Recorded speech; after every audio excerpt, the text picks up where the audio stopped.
Hello guys, how are you? I'm Hardeep Singh. Welcome back to your own YouTube channel.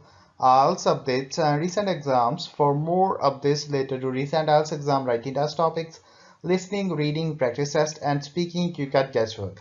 Please, guys, participate in everyday listening and reading practice test to achieve your desired band score in your actual IELTS exam. Please hit the like and subscribe button. Press the bell icon for the upcoming notifications. Don't forget like, subscribe and share my YouTube channel and my Facebook page, IELTS updates and recent exams. Part 1. You will hear a series of telephone conversations between an overseas student and some people involved in turn. He wants to confirm some information for an international conference on computing technology. First, you will have some time to look at questions.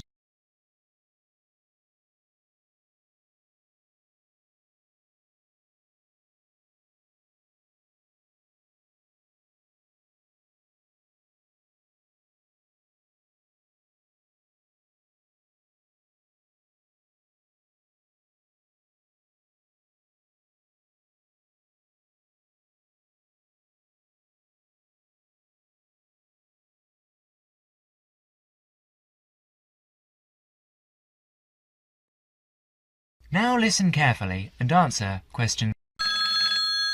New South Wales University, good morning. Oh, good morning. Can you put me through to the School of Computing Technology, please? Certainly. School of Computing Technology, Professor Dorfman's office. Oh, good morning. I was wondering if you could give me some information about the forthcoming Computing Technology 25th Conference. Dates, enrolment procedures, cost, that sort of thing. Certainly. When exactly is the conference? Well, the conference runs for 4 days from the 15th to the 18th of September. 15th to 18th September. Oh, good. I'll still be here then, and, where exactly is it being held? Is it at the university as in previous years? No, it's actually being held at the Pacific Hotel. We've rather outgrown the university conference facilities, so we've opted for this new venue. Right, Paradise Hotel. No, Pacific Hotel. Oh, right. And presumably we can get accommodation at the hotel. Yes, but you'll need to contact them directly to arrange that. I'll give you the number for hotel reservations. Have you got a pen ready? Yeah, go ahead. It's area code 07 and then 9444 1233. 079 444 1233. And what's the registration fee?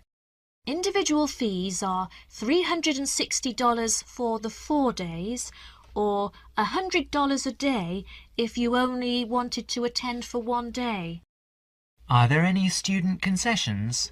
Oh, sure. There's a 50% concession for students, and that's $180 for the 4 days or $50 a day. And am I too late to offer to give a talk?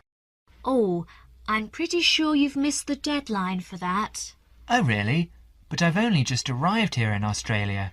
Is there any way I could have a paper accepted? Well, you'd need to talk to Professor Dorfman. He's the person organising the conference this year. I can put you through if you'd like. Oh, yes, please. That'd be great. Oh, and can I just check the spelling of his name? Is that Dorfman? Yes, that's correct. Before the conversation continues, you will have another chance to look at questions.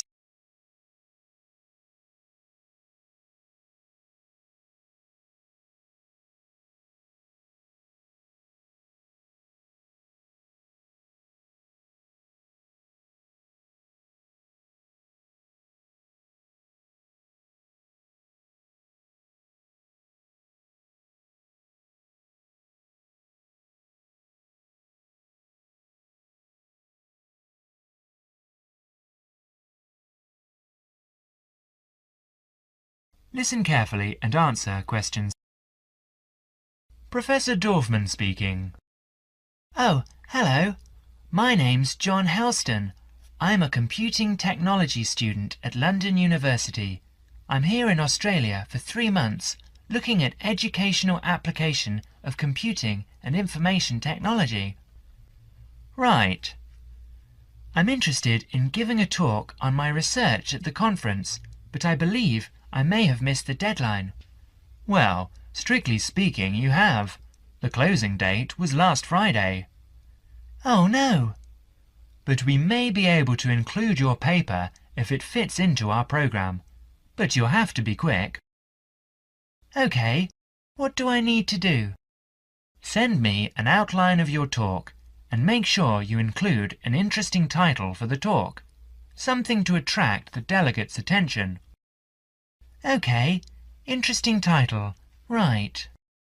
The outline should be no more than 300 words though. Right, I should be able to keep it down to 300 words, but would 400 be OK?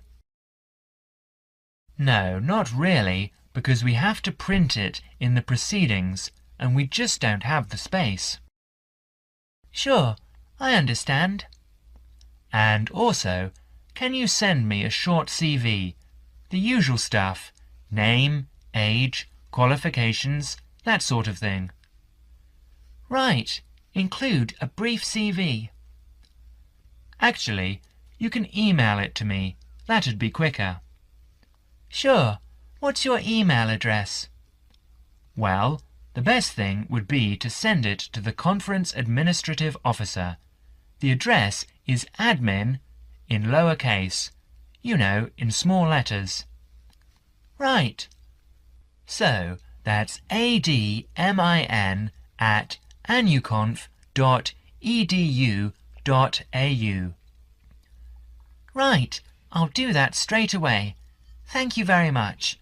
You've been very helpful. OK, well, we hope to see you in October then. That is the end of part 1. You now have half a minute to check your answers.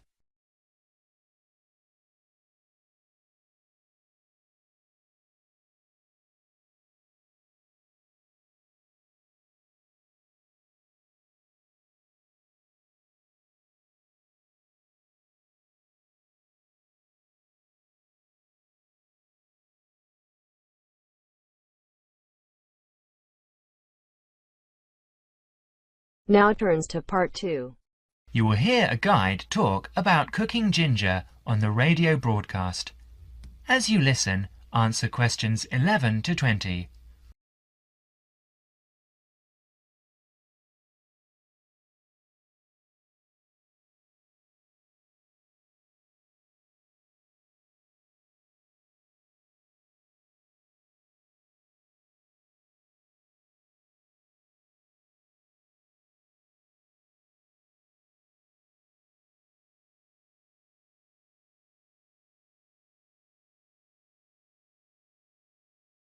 Now listen carefully and answer questions 11 to 14. Hello and welcome to Cooking Corners. And this week we're looking at the most versatile and aromatic of plants. A fairly recent addition to the list of Australian agricultural produce, but nevertheless a great favourite today, ginger. And in the studio to tell us all about it is Jennifer Johnson. Ginger is one of my personal favourite spices, and I've got a number of wonderful recipes to share with you later on in the programme. So, what is ginger? Well, actually, it's a spicy-tasting root with an aromatic flavour. It's related to the bamboo family and has 100 different uses in the kitchen. The Chinese have cultivated it for years, particularly to use in medicine, though you are probably more familiar with its culinary uses. But first, let's take a brief look at its history before we look at how it can be used, because it has a very interesting history. Ginger originated in the southern provinces of China and in India, where it had been used in medicine and food for over 5,000 years. The early traders who came upon the plant took it to many parts of the world, such as Nigeria, the West Indies, Central America, East Africa, and even Indonesia. Ginger became extremely popular because of its exotic aromatic properties and was highly valued by spice traders in the 17th and 18th centuries because they were able to sell it back in Europe for a very good price. Although Australia is now the largest producer of ginger in the world, it wasn't grown in Australia until the early 20th century. Before Jennifer goes on to explain the history of ginger planting in Australia, you will have another chance to look at questions 15 to 20.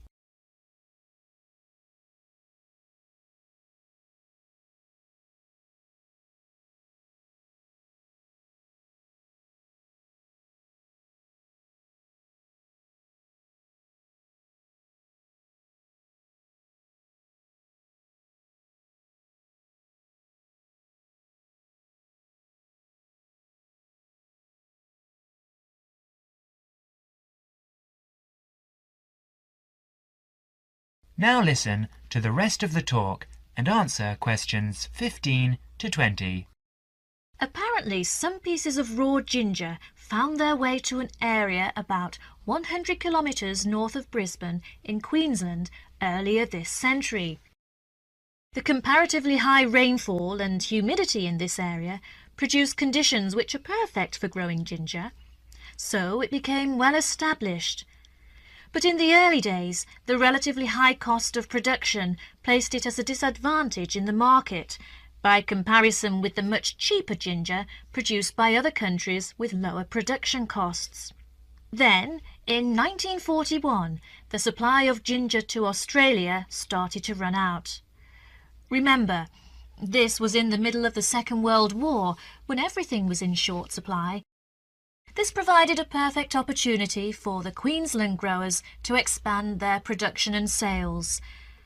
5 local farmers got together and formed a cooperative association in a place called Buderim. They started with only £25 between them. That was in the days when Australian currency was pounds, not dollars. So they set up the company with 2 wooden vats and 14 tons of raw ginger. But they went on to become the most successful ginger farmers in the world. In fact, nearly all the world's ginger now comes from the Buderim ginger factory in Queensland. 40% of the production is used in Australia, and the remaining 60% is exported overseas to places like Europe, North America, South Africa, and even to Asia, where it originated in the first place. So now, let's move on to look at ways of using ginger in the kitchen. The end of part 2. You now have half a minute to check your answers.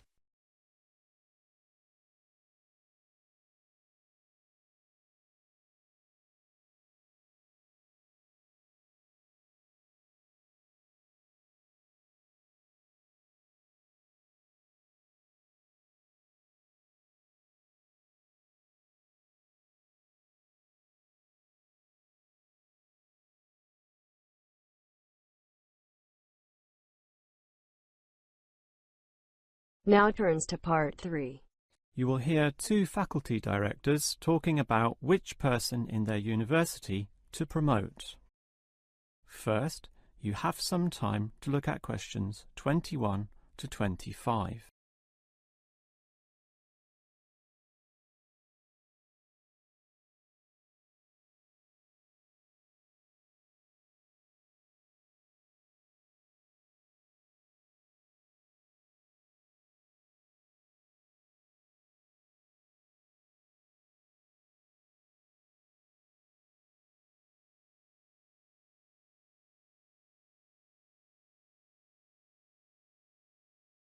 Now listen carefully and answer questions 21 to 25. OK, we've got to decide who to promote to leading education officer. Someone from the arts faculty, I suppose. Well, it can be from any faculty, since the position requires more general skills.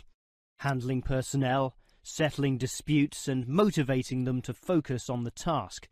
It was the last position which involved computer knowledge, not this one.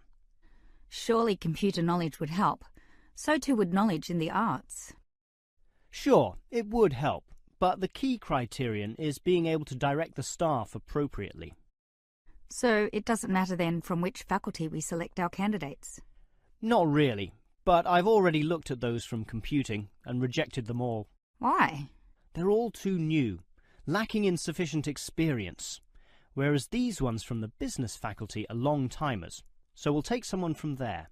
I suppose you're right. The arts faculty doesn't present much in the way of suitable candidates either.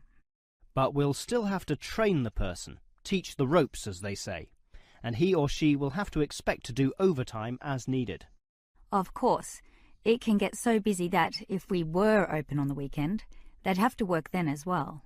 Just as well we're a Monday to Friday university, right? Right. But are you sure these people will actually want the job? The salary isn't such an improvement on their current ones. I know, but there are benefits.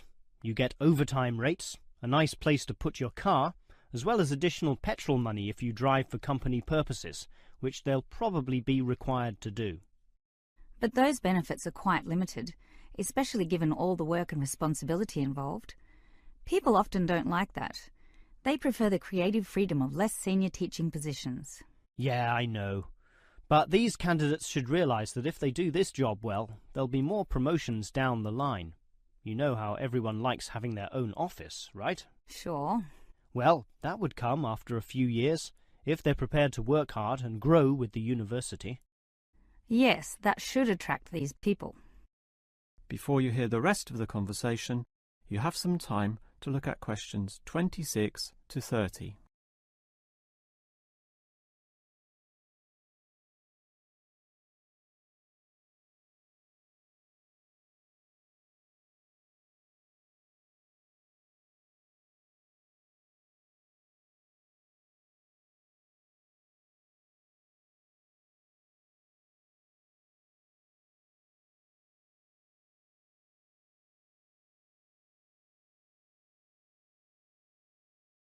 Now listen and answer questions 26 to 30. Well, that's enough talk about the job. What about the actual candidates? How many do we have? I've narrowed it down to 4.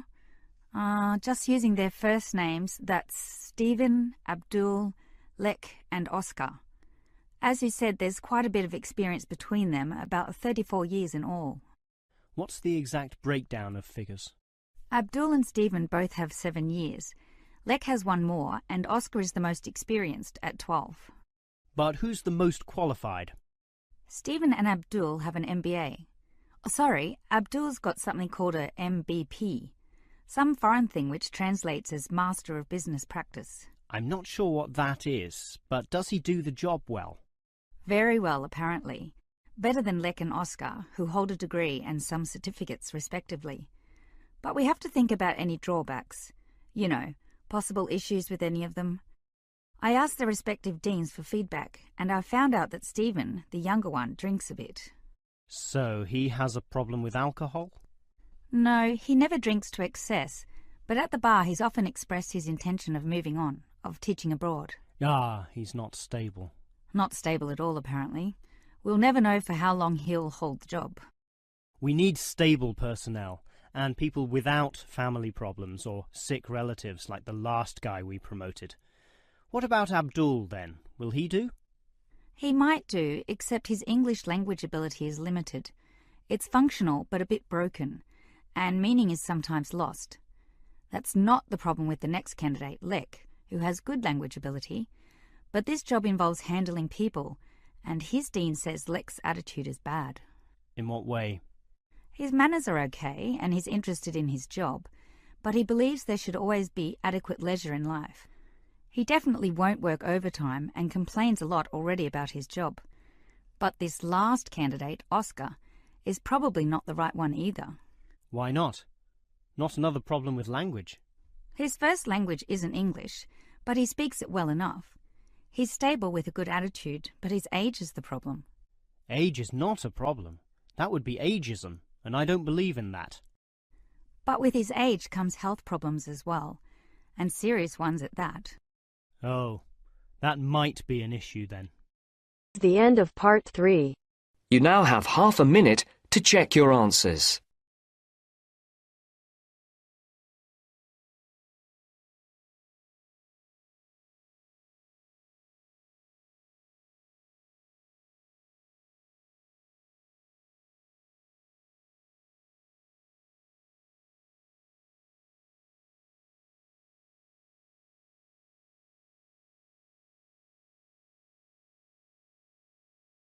Now turns to part 4. Listen to the conversation between Andrew and Samantha.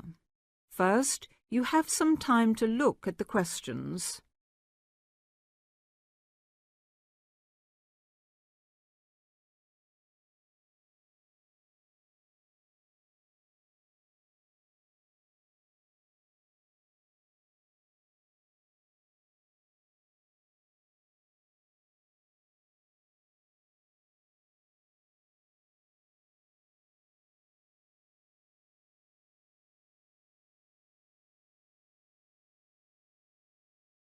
Now listen to the talk and answer the questions.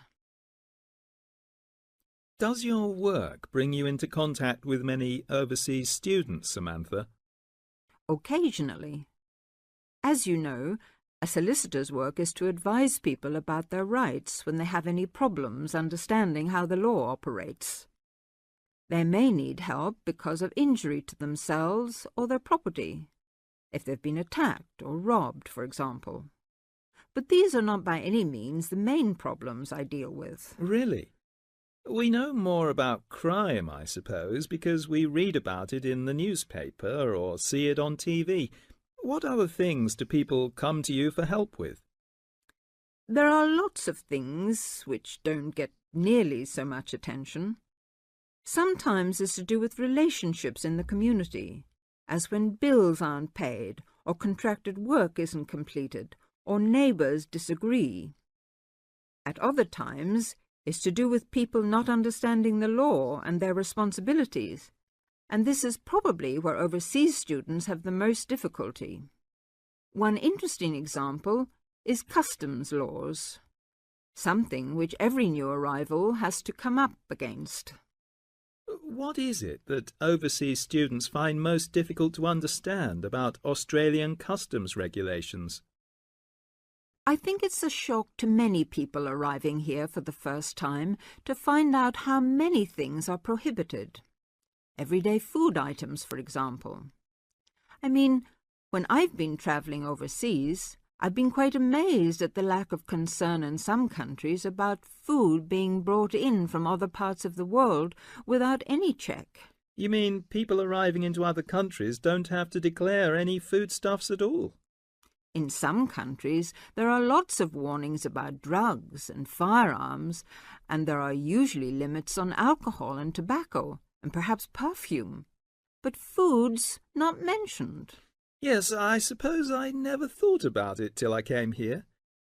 You can take anything you like into England as far as food is concerned. You see, here, you can't even drive from one state to another with a few apples and oranges for the journey. There are signs to remind you not to bring any fruit into some states, though they don't usually search your bags unless there's a fruit fly epidemic or something. With those kinds of regulations between states, it's no wonder that they're so strict about what you can bring in from overseas. Of course, farmers would be wiped out if some pests were introduced which destroyed their whole crop. It's easy to understand why you should take steps to prevent that. And with food being such an important part of many cultures, it can be difficult for some people to realise they're not allowed to bring in delicacies from home for friends and relatives here. I'm defending someone at the moment who has exactly that problem. Oh, what happened? It's an interesting case. Have you got time for a cup of coffee? I'll tell you about it if you like. That'd be great. That is the end of part 4. You now have half a minute to check your answers. So guys, don't forget like, subscribe and share my YouTube channel and my Facebook page IELTS updates and recent exams. For more updates related to recent IELTS exam writing test topics, listening, reading, practice test and speaking, you got guesswork. Please guys, participate in everyday new IELTS listening and reading practice tests to achieve your desired band score in your actual IELTS exam. For more IELTS material, visit my official website www.ieltsupdatesandrecentexams.com. The link is given below in the description. If you need PDF files of latest IELTS material, then please join my Telegram channel. So guys, please write your score below the comment section. Again, thanks for listening. God bless you all guys. Stay tuned, stay safe.